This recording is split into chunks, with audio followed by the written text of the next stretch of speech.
Hello class 10. So today we have to discuss about the type of chemical reaction. Okay, and so that's why I'm just listing these chemical equation on the basis of your syllabus. So let's start from the first, and of course let us see that what we have to study. Firstly, the combination reaction. It includes like exothermic reaction. देखो अब decomposition reaction को हम लोग 4 part में divide करते हैं। एक thermal decomposition होता है, एक इलेक्ट्रोलाइटिक डिकम्पोजिशन होता है, फोटोलाइटिक डिकम्पोजिशन होता है, एंड लास्टली पढ़ेंगे इंडोथर्मिक रिएक्शन। उसमें फिर उसके बाद पढ़ना है displacement reaction, and after that double displacement reaction and oxidation, and then finally पढ़ेंगे रिडॉक्स रिएक्शन। तो चलो स्टार्ट करते हैं from first reaction, that is combination reaction.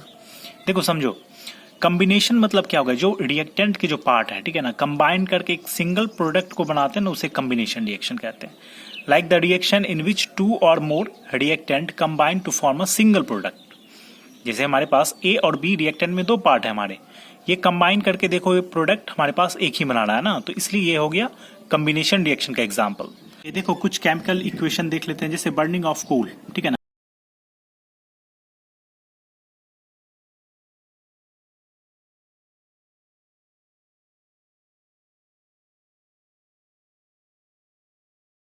SO2H2O ये पार्ट हुए, क्योंकि 2 और 2 से ज्यादा रिएक्टेंट हमारे इसमें है, रिएक्टेंट साइड, और प्रोडक्ट साइड की बात करें तो हमारे पास सिंगल प्रोडक्ट फॉर्म हो रहा है, तो इसलिए इसे कहते हैं कॉम्बिनेशन रिएक्शन, राइट। देखो देख लेते हैं क्या एक्सोथर्मिक रिएक्शन क्या होता है। When heat is release along with the formation of product, है ना। जैसे कोई भी रिएक्टेंट पार्टिकल्स कंबाइन करके प्रोडक्ट को फॉर्म करते हैं विथ लॉट ऑफ एनर्जी, तो उसे कहेंगे हम एक्सोथर्मिक रिएक्शन। जैसे कि देखो methane react with oxygen two gives carbon dioxide and water with lot of heat energy, है ना। ये मीथेन किस में पाया जाता है, मैक्सिमम फ्यूल्स में पाए जाते हैं। अब देखो रिस्पिरेशन हम लोग करते हैं, वो भी क्या होता है, glucose with presence of oxygen क्या होता है, ब्रेक डाउन होता है into carbon dioxide and water with lot of energy, है ना। तो इससे ही हम लोग कहेंगे एक्सोथर्मिक रिएक्शन। तो बेसिकली हम क्या समझते हैं इसे, देखो ओके देखो मैंने इस डायग्राम से समझाया, जो कि रिएक्टेंट है हमारे पास, उसमें क्या हीट की का वॉल्यूम देखो कितना ज्यादा है, ठीक है ना। But in case of product में क्या हो जाएगा, ये लेस हो जाएगा, राइट। हमारे पास कॉम्बिनेशन रिएक्शन है, जैसे कि हमने पढ़ा कि calcium oxides react with water two gives calcium hydroxide with lot of energy, ठीक है ना। तो वो भी एक क्या है, एक्सोथर्मिक का एक एग्जांपल है। उसी तरह से सिंथेसिस ऑफ अमोनिया भी देखो, जब नाइट्रोजन एंड हाइड्रोजन को रिएक्ट करवाते हैं तो अमोनिया फॉर्म होता है विथ लॉट ऑफ एनर्जी, ठीक है ना। तो ये सब हो गया आपके एक्सोथर्मिक। देखो अब पढ़ते हैं डिकम्पोजिशन रिएक्शन। इसमें क्या होता है, the reaction in which a compound split into 2 और more simple substance is called decomposition reaction. देखो कॉम्बिनेशन में हमने पढ़ा था कि रिएक्टेंट कंबाइन करके एक सिंगल प्रोडक्ट को फॉर्म करते हैं, लेकिन डिकम्पोजिशन में क्या होगा, जस्ट अपोजिट ऑफ कॉम्बिनेशन होगा ये, ठीक है।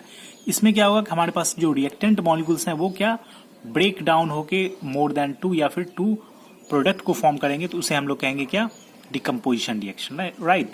अब देखो एक थर्मल डिकम्पोजिशन होता है। देखो थर्मल का सेंस ही होता है क्या, हीट से रिलेटेड होता है। तो decomposition is carried out by heating, जो हीट के बेस पे अगर वो डिकम्पोज होता है तो उसे कहते हैं thermal decomposition. Like ferrous sulphate ले लिया, सॉलिड में होता है, इसे हीट करने पे क्या होता है, फेरिक ऑक्साइड जो कि रेड ब्राउन कलर्स में रिलीज होता है, and sulphur dioxide and sulphur try oxides form होता है ना, गैस के फॉर्म में। तो ये क्या है, एग्जांपल है डिकम्पोजिशन का, क्योंकि हीट देने के बाद ना डिकम्पोज हुआ सारा, है ना। मोर देन 2 प्रोडक्ट हमारे फॉर्म हो रहे हैं यहाँ पे। उसी तरह देखो लाइमस्टोन CaCO3 कैल्शियम कार्बोनेट को हीट करने पे क्या होता है, क्विकलाइम फॉर्म होता है with carbon dioxide gas form होता है। तो ये भी एक क्या है, थर्मल डिकम्पोजिशन का एग्जाम्पल है। देखो सिमिलरली हमारे पास लीड नाइट्रेट है, सॉलिड है, इसे हीट करने पे लीड ऑक्साइड में कन्वर्ट होता है, and nitrogen dioxide which is reddish brown vapour में रिलीज होता है। ये इंपॉर्टेंट है, ठीक है ना, पूछा जाता है ऑब्जेक्टिव में। एंड ऑक्सीजन रिलीज होता है। तो ये भी एक क्या है, इस काइंड ऑफ डिकम्पोजिशन रिएक्शन। अब हम लोग पढ़ेंगे इलेक्ट्रोलाइटिक डिकम्पोजिशन। देखो क्या होता है, when decomposition is carried out by passing electricity, यानी कि इलेक्ट्रोलाइसिस करते हैं हमें कोई भी, जैसे कि वाटर है ना, तो वाटर को इलेक्ट्रोलाइसिस करते हैं ऑन द बेसिस ऑफ ये ग्रेफाइट रॉड क्या होता है, जिसमें एक कैथोड होता है एक एनोड होता है, और इसमें हम क्या करते हैं, इलेक्ट्रिसिटी को पास करते हैं। तो ये जो हमारे एलिमेंट्स एंड ऑक्सीजन ये क्या होंगे, स्प्लिट होके, जैसे एनोड पे ऑक्सीजन एंड कैथोड पे हाइड्रोजन क्या हो जाता है, सबमिट। अब पढ़ेंगे हम लोग फोटोलाइटिक डिकम्पोजिशन। देखो फोटोलाइटिक डिकम्पोजिशन क्या होता है, decomposition is carried out by in the presence of sunlight. देखो फोटो मतलब ये होता है sunlight. On the basis of sunlight हम क्या करते हैं, सिल्वर को और क्लोरीन को क्या करते हैं, सेपरेट कर सकते हैं। एंड ऑब्वियसली फिर सेकंड हमारे पास सिल्वर ब्रोमाइड, तो इसे भी हम on the basis of sunlight क्या करते हैं कि सिल्वर और ब्रोमीन में सेपरेट कर सकते हैं। तो इसे हम कहते हैं फोटोलाइटिक डिकम्पोजिशन, यानी कि जो डिकम्पोज हो on the basis of sunlight, है ना। इसलिए कहा गया है कि decomposition is carried out in presence of sunlight. अब पढ़ेंगे इंडोथर्मिक रिएक्शन। ये क्या होता है, देखो ये होता है the reaction which required energy in the form of heat, light और electricity to break reactant.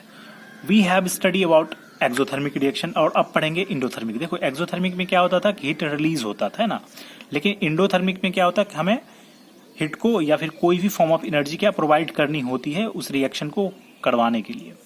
Like हमारे पास अमोनिया है, इसमें अगर हीट देंगे ना तो वो मतलब ब्रेक डाउन होगा नाइट्रोजन एंड हाइड्रोजन में, है ना। तो इसे कहते हैं इंडोथर्मिक रिएक्शन। बेसिकली जितने भी डिकम्पोजिशन रिएक्शन होते हैं वो क्या होते हैं, इंडोथर्मिक रिएक्शन होते हैं। So that's why we put it under decomposition reaction. देखो नेक्स्ट है हमारे पास डिस्प्लेसमेंट रिएक्शन। अब देखो डिस्प्लेसमेंट को पढ़ने के लिए ना कुछ एक फैक्ट हमें जानने होंगे, जैसे कि मेटल्स की रिएक्टिविटी सीरीज, इसे पढ़ना बहुत ही जरूरी है क्योंकि ये अब आपके चैप्टर में काम आएंगे केमिस्ट्री में। जैसे एसिड बेस सॉल्ट पढ़ना है या फिर पीरियोडिक टेबल्स पढ़ने हैं, तो ये आपको इंपॉर्टेंट है, ठीक है ना। तो देखो इसे याद कर लेते हैं, जो कि हमारे पास फर्स्ट में आता है, जो कि स्टार्टिंग में, यानी कि जो भी हमारे मेटल्स रिएक्टिविटी सीरीज जो टॉप पे होते हैं ना वो सबसे ज्यादा रिएक्टिव होते हैं। जैसे यहाँ पे क्या है, पोटासियम सबसे ज्यादा रिएक्टिव है, फिर सोडियम, फिर calcium, magnesium, aluminium, zinc, iron, lead, hydrogen, है ना। और हाइड्रोजन के नीचे की बात करें कॉपर, Ag, Au, Pt। देखो इसे याद करना बहुत जरूरी है, तो मैं इसे एक ट्रिक दे रहा हूं आपको, इसे मेटल्स रिएक्टिविटी सीरीज को याद रखने के लिए। और एक चीज याद रखना, ये जो होता है ना ये मोस्ट रिएक्टिव होते हैं टॉप में, ये क्या होंगे, मोस्ट रिएक्टिव। और अगर बॉटम में जाए यहाँ पे तो ये लिस्ट रिएक्टिव होगा, ये क्या होगा, लिस्ट। ओके देखो अब इसे याद कैसे करेंगे, देखो हमारे पास के है ना, देखो इसको एक ट्रिक से याद रखते हैं, जो कि है हमारे पास केदारनाथ का माली आलू जरा फीका पकाता है। इसे हम कह सकते हैं ना, जो कि केदारनाथ का माली आलू जरा फीका पकाता है, ठीक है ना। इस बेस पे आप इस रिएक्टिविटी सीरीज को याद रखेंगे। एंड अगर इस तरफ बात करें, देखो हाई कोर्ट है आपका, यानी कि AAAP आपका, है ना, हाई कोर्ट है आपका। देखो जो टॉप में होंगे वो मोस्ट रिएक्टिव होते हैं, जैसे हम नीचे जाएंगे तो वो लेस्ट रिएक्टिव होते जाएगा, और लास्ट में जो होगा वो लिस्ट रिएक्टिव होगा, है ना। तो ये याद रखो, हाइड्रोजन के नीचे क्या हो गया, ये कुछ ज्यादा ही लिस्ट रिएक्टिव है, जैसे ही। और ट्रिक क्या होगा, हाई कोर्ट है आप, हाई कोर्ट है आपका, इतना याद रखो, ठीक है ना। तो इसे इस बेस पे हम क्या करते हैं, ये रिएक्टिविटी सीरीज को आपको याद रखने पड़ेंगे एनी हाउ फॉर एनी